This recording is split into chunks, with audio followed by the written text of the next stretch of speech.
আমি আমাৰ ঘৰৰ কাষত এখন পুখুৰী আছে, মাছ ধৰি আছে জালেৰে। কি কি মাছ আছে দাদা? কি কি মাছ আছে কৈ দিবচোন। গ্ৰাছ কাপ, কোমল কাপ, তাৰপিছত কান্দুলি মাছ, জাপানী কাৱৈ। তাকেতো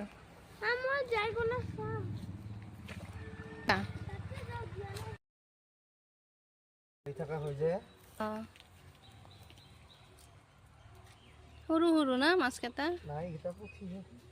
পকেটত কি লৈছে তাতে? তাতে মাছ থৈ দিয়ে। মাছ মইতো তাতে কি থল।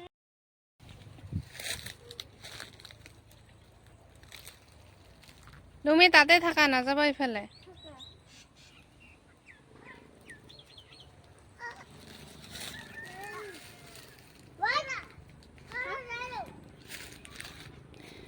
এয়া ভিউ চাওক, কি ধুনীয়া গাঁৱৰ পৰিৱেশ।